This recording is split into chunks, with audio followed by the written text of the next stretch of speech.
guys, so for those of you who are interested in building a stone house, we put together a small guide. It's called the 5 First Steps to Building a Stone House. You can get that in the link in the description. It's free. Just go check it out if you're interested. It's an easy overview of sort of the things that you need to think about and consider pre-planning in order to build a stone house. So go check it out. All right, hey everyone, welcome to the next episode of Limestone Home. It's been like 2 months. We've had a lot that we've been doing. So I've quite a few things to catch up on. I won't be able to show everything that I've done, but it's a beautiful day. It's turning into spring here, which is nice. It's gonna be painting weather pretty soon, which is gonna be good. But you can see it's coming together. I just put in sprinklers last weekend and I put top fill over the whole thing. So I have a weird thing about sprinklers. I like those impact sprinklers. So when you're sitting outside in the summer on your porch and it's the morning and the sprinklers are going so I put those in. They're all Rainbird 35As. They're solid brass sprinklers. They're really good. So those you can kind of see sticking around here. So we put seed, planted Bermuda grass to put in top fill. And the center path here is going to be like a red granite. And then I'm going to use I'm going to weld up some metal edging for it. So it'll be a nice little area out here. Also, you know, there's not too much to say about the sprinklers. You can see my well sitting over there. I have 5 stations that I put in for the sprinklers, as well as drips that are in front of the house. So we have drip line stations that are kind of in front of the house that we could put bushes and that sort of thing up there. So anyway, we'll walk inside. Things I've gotten done since last video. I have all the plumbing done. I have all the gas piping done. And then currently right now we're putting in, the whole house has a 5.5 foot tall like wainscoting that goes on every wall in the house, almost every wall. So I'm in the process of putting one side of that up right now. Then I'm going to put insulation on the inside and I'm going to put the other side up. So we'll go inside and I'll talk about that. So lots of things happened. We got propane hooked up. So the whole system's pressurized now, ready to go. Hot water heaters hooked in, everything's vented out. The roof, the vents are on the back so you can't see them. So we're going to be, in the next couple weeks, we're going to start doing drywalling, and then it's going to start being finishes. So we'll head on inside and talk about it. So it's not that complicated. I have 2 water lines coming in. This is well water, and this is rainwater. So the well water comes in, it splits off to go, the cold water, you know, goes to the sinks, goes to the kids' bathroom on the other side of the house, comes over here to the toilet. Comes up, you know, laundry box, then it goes up into the attic to the hot water heater, over to the shower here, and does some stuff up there, comes back around, this red pipe comes through, and you know, it's pretty standard. So most of my plumbing is here, under the floor, or where it's being stubbed out for the fixtures. So it was a pretty simple plumb job. Solved one, you know, this main line's a 1-inch PEX, and then it kind of branches off. So the cool thing I did was up in the attic, I have a diverter valve. So faucets that we're drinking out of, like our pot filler by our stove, we have an on-demand hot water by the sink, and then the refrigerator. Those places, we are going to put rainwater. So this pipe comes into the attic, it goes up, and it goes into a pair of valves up there, where it will send rainwater to those valves that we're going to be getting drinking water from. And if we ever, you know, have a long summer or something like that, we don't get a lot of rain and the rainwater tank goes, you know, runs out, I don't want to have faucets and stuff without water. So I have a diverter valve up there that will send well water to those, so I can still get ice out of the fridge and stuff. Yeah, the plumbing job is pretty simple just because most of the plumbing, you know, is in the slab. So there wasn't much to do except basically hook stuff into where it needed to go and hook up the hot water heater and that sort of thing. So that's all that's happening with plumbing, really. It's not like any different than a normal house, except it's not different than a normal house, I don't think. Except it's in the slab. Yeah, so it's in slab. Yeah. Some people today, you know, some guys, they don't even put their plumbing in the slab anymore. It's kind of funny, but a lot of people, you know, just don't do that anymore. Here's the master bathroom. You know, these sinks are going to be coming out of the wall. So it's pretty cool. We're going to have our, you know, vanity here. This will be a marble backing. These will be our sinks. So we've got some cool brass sinks. And then this is all of our radiant heating. It goes up into the attic. So this radiant heating, I'll probably actually end up putting in the system after we move in and get everything done. It's the summer and I just don't have time to deal with that right now. So, but anyway, this is there in the future for whenever we do want to put heated floors in, which will probably be later this year. We'll do that. So, real quick side note. So these beams, all these rooms have these big beams. You can see all this blocking I put in the ceiling here. And then if you look at the stone walls, I've notched the stone for the beams. It's not structural. You know, these beams they just go into the wall like an inch because I want it to look like the wood is going into the stone.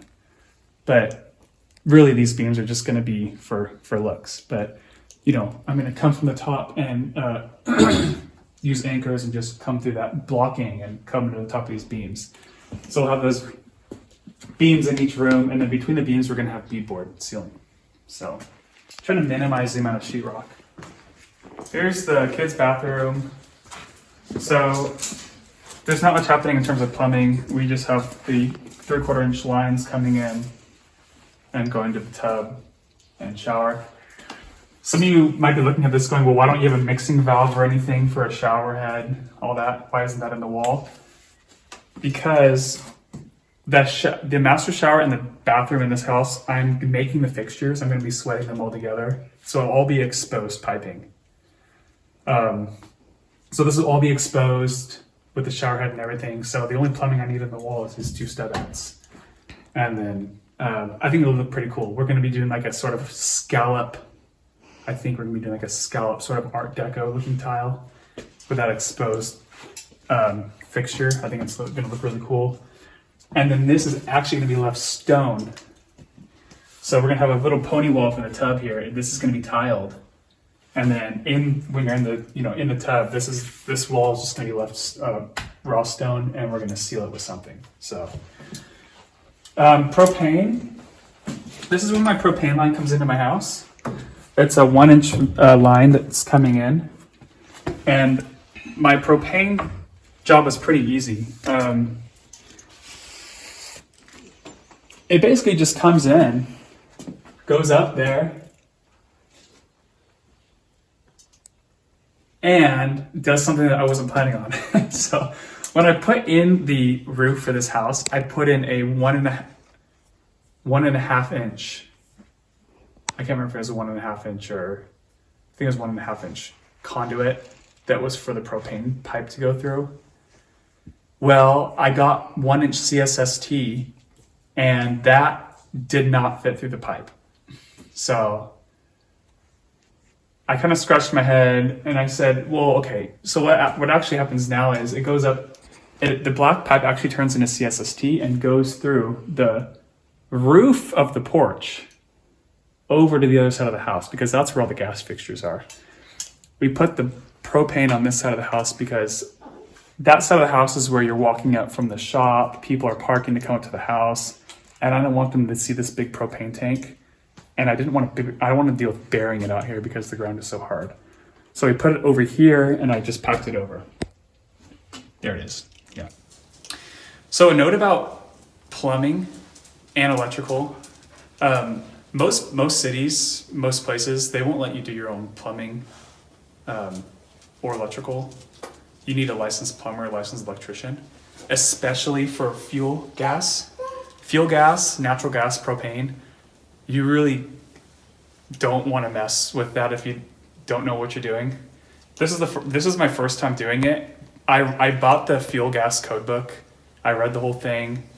I practiced threading black pipe and that sort of thing beforehand. I got the hang of it, put it in. So I know my system that I put in is safe. I pressure checked it. It held 20 PSI for over 2 weeks. And then I finally just let it out because we did the install.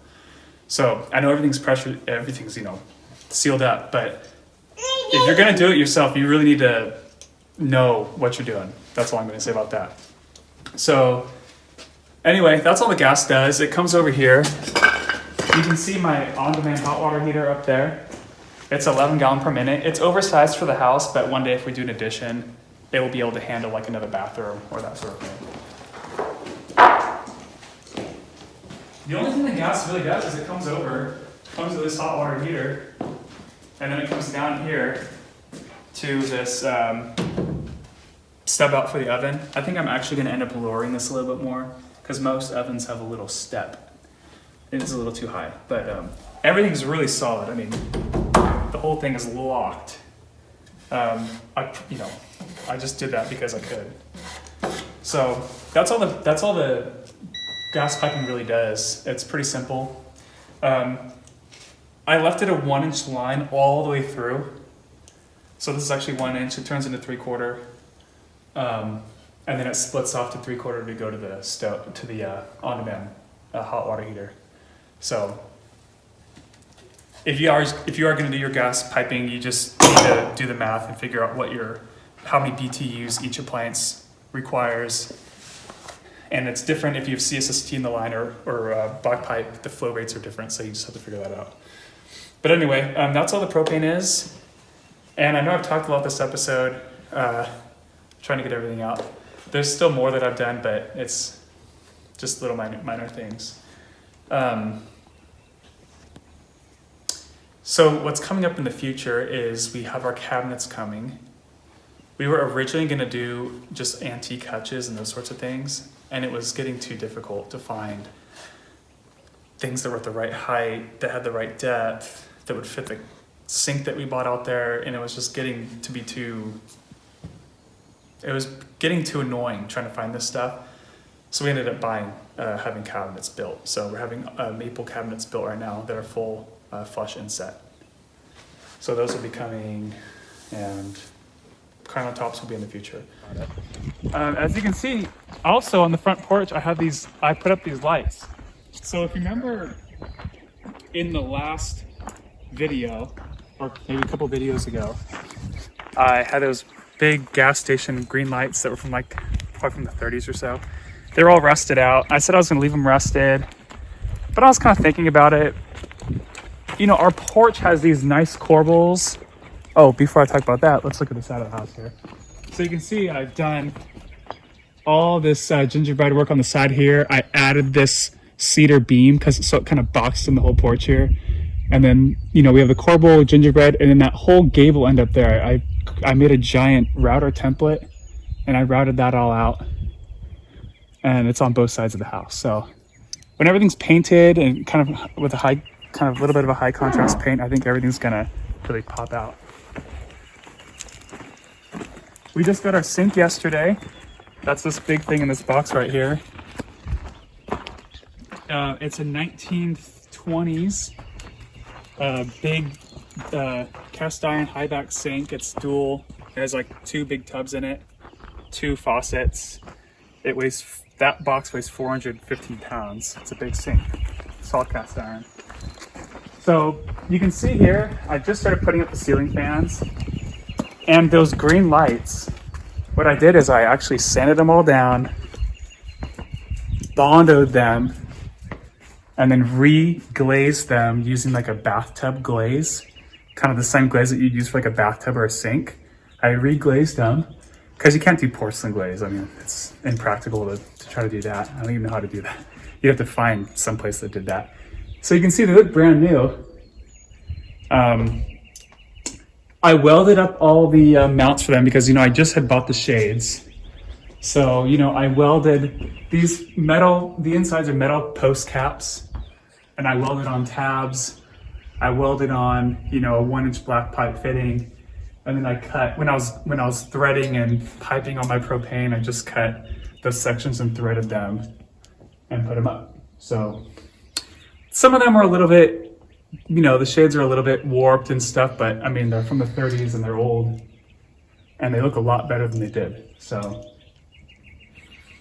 that's that. We're gonna put some Edison bulbs in them. These bulbs are just temporary. We have these fans we're putting in. These are Hunter cast iron fans, Hunter Originals. They're really good fans. Really nice, high quality fans. So all the fans in the house are Hunter Originals. We have 3 on this porch, and then we have 6 inside. Okay. You can see that the walls here are all this wainscoting I'm putting up. I'm calling it wainscoting. It's tongue and groove. But it's about 5'5". It's 64 inches tall. So about 5.5 feet. We're putting this on. I'm not putting sheetrock behind it. These are 3/4 inch planks. The sheetrock I'm using is going to be 5/8. So they're going to be almost at the same level. And I'm going to have a chair rail that goes on here, a nice piece of molding. And I mentioned in previous videos, I bought custom knives for all the molding. I'm even running on my molding through a molding machine that I have. And putting that all up, so if there's a difference in height, I can just dado out the back a little bit or something like that. So that's how this is going to look. Sheetrock on top of this, chair rail, baseboards. When I start doing the baseboards, I'll talk about that in the next episode or a couple episodes. How do you get the baseboards up against this really rocky, uneven wall? These uneven walls here. These are the templates that I made for those gable ends. Just side topic. So we'll talk about that. We had a big fiasco with the tub and toilet. I wanted to do I like the old colored bathroom stuff, like blue toilets, pink toilets, green toilets. A lot of people tear those out of their homes. I think they're pretty cool. We were gonna do blue toilet and a blue tub. I searched for a long time, finally got a combo. Brought them home, cleaned out the toilet because it was old and had dirt in it, and the toilet was cracked. So then I found another one on eBay, ordered that. That one came shattered. So I said, forget the toilets, forget the colored toilet thing. We're gonna just buy new toilets. So we have new toilets that we have to go pick up. But for the kids' bathroom, I got a different tub. We bought the blue tub and I just wasn't feeling it. So we got this thing. This thing is so cool. I don't know if you guys have seen these tubs. They're American Standard, this one's probably from, I don't know, it's hard to say. But they made these all the way back into the, I think, 20s and 30s, But it's old, and it's got this Art Deco kind of thing going on it. It is solid cast iron. Look at that. I mean, it's just, now the whole thing isn't that thick, but it's really thick cast iron. It's really heavy. The whole thing weighs a few hundred pounds. So solid. I don't know why people tear these out of their house and then put them in with like a new, cheaper cast iron tub. All the cast iron stuff today is made in China, as far as I know. Could be wrong about that, but even the new cast iron tubs, they're thinner, and I don't get why you tear something out like this that's made in America in a factory. And it's nice, it's porcelain, it's really cool. So people tear them out, I don't know why. But anyway, we got one of those for the kids' bathroom. So we'll be putting that in. But in the immediate future, we're gonna be putting up sheetrock. I'm gonna finish this tongue groove, put insulation in the interior walls. And then I'm gonna start doing my baseboards, chair rail, door frames, and transoms and that sort of thing. So I think that's it for this episode. I know it's a lot of talking, but hopefully that gives you guys an idea of what we've done so far. So come back for more.